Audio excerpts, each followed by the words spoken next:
Hi, hello friends. எல்லாரும் எப்படி இருக்கீங்க? நல்லா இருக்கீங்கன்னு நினைக்கிறேன்.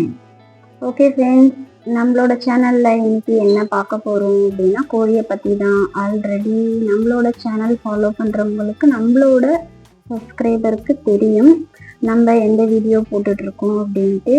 சப்போஸ் நம்மளோட சேனல் ஃபஸ்ட் டைம் நீங்கள் பார்க்குறீங்க அப்படின்னா நம்மளோட சேனல் சப்ஸ்கிரைப் பண்ணிக்கிட்டு பிடிச்சா லைக் அண்ட் ஷேர் பண்ணி சப்போர்ட் பண்ணுங்க ஃப்ரெண்ட்ஸ். வாங்க தொடர்ந்து நம்மளோட வீடியோஸ் பார்க்கலாம்.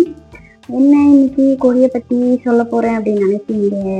என்னன்னா நம்மளோட கோழி எப்படி ஃபஸ்ட்டு நம்ம வாங்கணும், எப்படி நம்ம வீட்டுக்கு வந்தது, எப்படி கோழியை வச்சு வீடியோ போட்டேன் அப்படின்னு ஃபுல்லாக என்னுடைய அனுபவம் ஸ்டார்டிங்லேருந்து இப்போ வரையும் அப்படின்றது என்னென்ன அப்படின்னு பார்க்கலாம். நம்ம கோழி தானே வளர்க்குறாங்க, இதுல என்ன இருக்கு பெருசா அப்படின்னு நீங்க நினைப்பீங்க. ஏன் நானே கூட அந்த மாதிரி நினைச்சிருக்கேன். ஆனா அந்த கோழி வளர்க்கறதும் சும்மா இல்லை அப்படின்றது எனக்கு நான் வளர்த்த பிறகுதான் தெரியும் ஃப்ரெண்ட்ஸ். அது எப்படின்னா, அதுவும் எங்க ஏரியால கோழி வளர்க்குறது பெரிய டாஸ்காவே இருக்கு. எனக்கு இப்போ வரையுமே அப்படிதான் இருக்கு. ஏன்னா அப்படி சொல்றேன் அப்படின்னா, எங்க ஏரியால நிறைய நாய்ங்க இருக்கும்.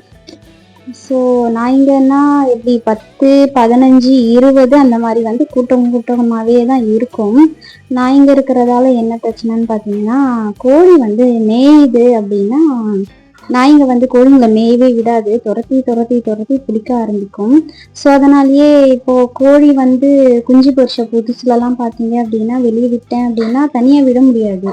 கூட நானும் இருக்கிற மாதிரி தான் இருக்கும். கூடவே இருந்துட்டு கொஞ்ச நேரம் கோழியை மேய விட்டுட்டு அதுக்கப்புறம் கூண்டுல எடுத்துட்டு விடுற மாதிரி இருக்கும். மறுபடியும் கூண்டுல விட்டுட்டு சாயந்தரம் ஆனதும் மறுபடியும் கொஞ்ச நேரம் கூண்டை திறந்து விட்டு வெளியே மேய விட்டுட்டு மறுபடியும் கூடவே தான் இருப்பேன். நான் எங்கேயும் போக முடியாது. ஒன்றும் இல்லை, ஜஸ்ட் ஒரு வாட்டி தண்ணி குடிக்க உள்ள வந்தேன். கூடவே தான் இருந்தேன் கோழிங்க மேய்ஞ்சிட்டு இருக்கும்போது. அப்போ குஞ்சு பொரிச்ச ஸ்டார்டிங் தண்ணி குடிக்க உள்ள அந்த கேப்ல என்னாச்சுன்னா, அப்போ பருந்து வேற ஒண்ணு வந்தது. இது வேற ஒரு பிரச்சனையாவே இருக்கு. பருந்து ஒரு கோழிக்குட்டி தூக்கிட்டு போயிடுச்சு. ஸோ எங்களுக்கு நாய் ஒரு ப்ராப்ளம் அப்படின்னாலும் பருந்து ஒரு பக்கம் வரும். பருந்து தூக்கிட்டு போகும். கீரிப்பிள்ளை பக்கத்துல இந்த வயல்வெளியெல்லாம் இருக்கும் வீட்டு பக்கம். ஸோ அந்த மாதிரி வயல்வெளியில இருந்து இந்த கீரி பிள்ளைங்க வரும். கீரி பிள்ளைங்கெல்லாம் சின்ன கோழின்ட்டு இல்லை, பெரிய கோழியவே காலை பிடிச்சி எடுத்துட்டு போயிடும். அந்த மாதிரி எல்லாம் இருந்தது. ஸோ இந்த மாதிரி நீங்கள் கோழி மேயும் போது கூடவே இருந்து பார்த்து ஒரு ஸ்டேஜ் வரும் இல்லையா கோழிங்க, அந்த ஸ்டேஜ் வரையும் கூடவே இருக்கிற மாதிரி இருக்கும். கொஞ்சம் வளர்ந்த பிறகுதான் நாங்கள் தைரியமாக விட்டுட்டு உள்ளே இருக்க முடியாது மேயும்ட்டு. ஏன்னா அப்போ நாய் வந்தாலோ இல்லை வேற ஏதாவது பறந்து வீட்டுக்கு வந்துடும். பயத்தில் அது என்னன்னாலும் வெளியே இருக்காது, ஏதாவது துரத்துதுன்ற பட்சத்தில் வீட்டுக்கு வந்துடும். ஸோ கொஞ்சம் சின்ன கோழியாக இருக்கிற வரையும் எங்களுக்கு ரொம்ப கஷ்டமாக இருந்தது இந்த கோழி வைக்கிறது. அதுவும் நான் இந்த கோழி எப்படி வளர்த்தோன்றது சொன்னேன் இல்லையா, அது என்ன மெயினா அப்படின்னா, இதுக்கு முன்னாடிலாம் ஜஸ்ட்டு நாங்கள் எப்பயும் மாதிரி தான் இருந்தோம். அந்த கோழி வளர்க்குற ஐடியா இதெல்லாம் எதுவுமே எங்களுக்கு இல்லை ஃப்ரெண்ட்ஸ். ஒரு வாட்டி நாங்கள் வெளியே போயிருந்தோம். அப்போ இந்த கோழியில் கலர் கலராக குட்டி குட்டி கோழிங்கெல்லாம் விட்டுட்டு போவாங்க பார்த்தீங்களா, அந்த மாதிரி ஒரு ரோட்ல விட்டுட்டு போயிட்டு இருக்கும்போது எங்கள் சின்ன பாப்பாவுக்கு இந்த மாதிரி பெட்ஸு அந்த மாதிரினா ரொம்ப பிடிக்கும். இந்த கோழியை பார்த்ததும் பயங்கரமா அடம் பண்ண ஆரம்பிச்சா, எனக்கு வேணும், கண்டிப்பா வேணும், வாங்கி கொடுத்தே ஆகணும் அப்படின்ட்டு. ஸோ அவகிட்ட இவ்வளவு சொன்னோம், அதெல்லாம் வேண்டாமா அப்படின்ட்டு. இல்ல வேணும் வேணும் அப்படின்னே சரி அவ கேட்கறாளேன்ட்டு நாங்களும் வாங்கிட்டோம். ஸ்டார்டிங்ல ஒரு 5 கோழி குஞ்சுங்க தான் வாங்கியிருந்தோம். அது வச்சு எங்க வளர்க்குறதுன்னு கூட தெரியல. அந்த டைம் நம்ம கிட்ட ஒரு பாக்ஸ் மாதிரி இருந்தது, ஹெல்மெட் வாங்கியிருந்தோம், அந்த ஒரு பாக்ஸ் இருந்தது. அந்த பாக்ஸ்ல குட்டி எங்களை அழகா அதுல விட்டாலேயே கம்பு வாங்கிட்டு வரும்போது அதெல்லாம் வச்சு வளர்த்துருந்தோம். சரி ஒரு 2 நாள் அந்த கோழிங்களை பார்த்துக்கிட்டு ஹாப்பியா இருப்பா. அதுக்கப்புறமா கேட்க மாட்டா அப்படின்ட்டு பக்கத்துல தெருவுல இன்னொருத்தவங்க கோழி வச்சிருக்காங்க, அவங்களுக்கு கொடுத்துடலாம் இவ வேணாம்னு சொன்னதும் அப்படின்னு நினைச்சுதான் அதை வளர்க்க ஆரம்பிச்சது ஸ்டார்டிங் பார்த்தீங்கன்னா. ஆனா இவளுக்கு அது கூட இருந்து அந்த கோழி குட்டிங்களை பார்த்து எங்க சின்ன பாப்பாக்கு ரொம்ப அடிக்ட் மாதிரி ஆயிட்டா. கோழி குஞ்சுங்க ரொம்ப பிடிச்சி போச்சு அவளுக்கு. எனக்கு இதெல்லாம் பத்தாது, இன்னமும் வேணும் அப்படின்லாம் கேட்குற அளவுக்கு இருந்தா.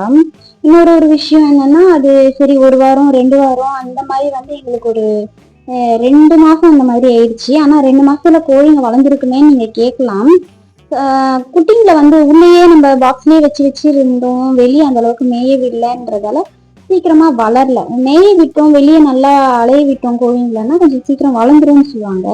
இந்த குட்டிங்கெல்லாம் அப்படி இல்லை. நாங்க வந்து அதுக்கு அடுத்து இன்னொரு ஒரு பெரிய டிவி பாக்ஸ் மாதிரி இருந்தது பெருசா, அந்த மாதிரி பாக்ஸ்ல வச்சு வளர்த்துட்டு இருந்தோம். அந்த மாதிரி பாக்ஸ் வந்து பெருசு பெருசா பண்ணி அப்படிதான் வளர்த்துக்கிட்டு இருந்தோம். எங்களுக்கே ஒரு ஆசை வந்துருச்சு ஃப்ரெண்ட்ஸ். கடைசியில நம்ம ஏன் கோழி வளர்க்க கூடாது, நம்மளே வளர்க்கலாமே. ஏன்னா நாங்க ஸ்டார்டிங் அந்த மைண்ட் செட்டே இல்லை. ஆனா அங்க வளர்க்கும் போது எங்க பாப்பாக்காக வாங்கணும், வளர்த்தோம். அப்புறம் எங்களுக்கே ஒரு ஆசை வந்துருச்சு வளர்க்கணும் நம்ம அப்படின்ட்டு. ஸோ வாங்கணும், பாப்பாக்காக வச்சிருக்கலாம்னு இருந்தோம். அப்புறம் பார்த்தா எங்களுக்கும் ஒரு ஆசை வந்து நாங்களே வளர்க்க ஆரம்பிச்சிட்டோம். கொஞ்சம் கொஞ்சமா அதுங்களும் வளர்ந்தது. கொஞ்சம் கொஞ்சம் வளர்ந்த உடனே வீட்டுக்குள்ளேயும் வச்சுக்க முடியாது இல்லையா நம்ம. ஸோ வெளியே விட்டோம், கொஞ்ச நேரம் வெளியே விட்டு மேய விட்டோம். நல்லா மேயும். பாப்பா கூட வந்ததுன்னா நல்லா பாப்பா கிட்ட வந்து அது ரொம்ப ஃப்ரெண்ட்ஸ் மாதிரி. பாப்பாலாம் வந்தா பக்கத்துலயே வந்துடும் போய், பாப்பா தடவி கொடுத்துட்டே இருப்பா. ஸோ அழகா வந்து உக்காந்துக்கும். இன்னொன்னு என்னன்னா, நாங்களே இதுக்கு அரிசி கம்பெல்லாம் போட்டு வளர்த்ததால மேஞ்சி அதுங்களுக்கு பழக்கம் இல்லைன்றதால வெளியே விட்டா கூட மேயாம இங்கேயே தான் சுத்திக்கிட்டு இருக்கோம், எங்க கிட்டேயே தான் சுத்திக்கிட்டு இருக்கோம். மறுபடியும் நாங்க இங்கே அரிசி கம்பு போடுவோம், மறுபடியும் சாப்பிடும், இங்கேயே தான் இருக்கும். பயங்கரமா சோம்பேறி கோழி மாதிரி ஆயிடுச்சு எங்க வீட்டு கோழி. ஸ்டார்டிங்ல இருந்த கோழி, அதாவது இப்போ நான் வீடியோல காட்டுறேன் இந்த கோழிங்க எதுவுமே கிடையாது நான் சொல்றது. ஸ்டார்டிங்ல அந்த வெள்ளை கோழிங்க மாதிரி இருந்தது எங்க கிட்ட. அதுல ஒரு கோழி இருக்கும், அந்த வீடியோல இருக்கும் பாருங்க. இப்போ வருது பாத்தீங்களா ஒரு கோழி, இந்த மாதிரி வெள்ளை கோழி தான் இருந்தது. மீதி கோழி எங்கன்னு நீங்க கேட்பீங்க. மீதி கோழி எங்களுக்கு இதுதான் பிரச்சனை, இந்த நாய் பிரச்சனையில மீதி எங்களை காப்பாற்றவே முடியல. அது ரொம்ப வந்து ஃபீல் ஆயிடுச்சு. ஸோ அது இது ஒண்ணுதான் இருந்தது. சரி இந்த மாதிரியே இப்படி ஒன்னே ஒன்று வச்சுக்கிட்டு இருக்குதுன்றதால நெக்ஸ்ட் நம்ம நாட்டுக்கோழியா வாங்கி வளர்க்கணும் அப்படின்ட்டு, கோழி வளர்க்கணும்னு ஆசை வந்துருச்சு. நெக்ஸ்ட் என்ன பண்றது, நாட்டுக்கோழியாவே வாங்கி வளர்க்கலாம் அப்படின்னு நெக்ஸ்ட் நாட்டுக்கோழி வாங்கி வளர்க்க ஆரம்பிச்சோம். ஒரு சேவல், அப்புறம் பெட்டை கோழின்னு சொல்லுவாங்க இல்லையா, அந்த மாதிரி வாங்கி வளர்க்க ஆரம்பிச்சோம். அது ஓரளவு வளர்ந்தது. வளர்ந்த உடனே அந்த முட்டை வைக்கும் இல்லையா, ஃபர்ஸ்ட் நம்ம என்ன பண்ணணும்னா, இன்னும் கோழிங்க நமக்கு நிறைய வேணும் அப்படின்னா அந்த முட்டையெல்லாம் வந்து அடக்காத்து அந்த 21 நாள் கழிச்சு குஞ்சுங்க வரும்னு சொல்லுவாங்கல்ல, கோழி குஞ்சுங்க. ஸோ அந்த மாதிரி வரும். நம்ம முதல் கோழிங்களை வந்து அதிகப்படுத்தணும் அப்படின்ட்டு ஐடியா பண்ணேன். ஆக்சுவலா எனக்குலாம் இந்த கோழி வளர்த்தும் பழக்கம் இல்லை ஃப்ரெண்ட்ஸ். அதே மாதிரி இந்த அடை வச்சு எத்தனை நாள் இதெல்லாம் எதுவுமே எனக்கு தெரியாது. ஸோ இதுக்கெல்லாம் போய் நெட்ல போய் போட்டு பார்த்து நான் நெட்ல கத்துக்கிட்டேன். எப்படி அடைக்கெல்லாம் எப்படி வைக்கணும், எத்தனை நாள் ஆகும், நெக்ஸ்ட் என்ன பண்ணணும், இது எல்லாமே நான் போய் நெட்ல பார்த்து தான் கத்துக்கிட்டேன். ஸோ 1 by 1 அவங்க இதுல வேற கணக்கு இருக்கான். முட்டை அடைக்கி வைக்கிறது 9 முட்டை வைக்கணும், 11 முட்டை வைக்கணும், மொத்த படையில வைக்கணும் அப்படின்னு சொன்னாங்க.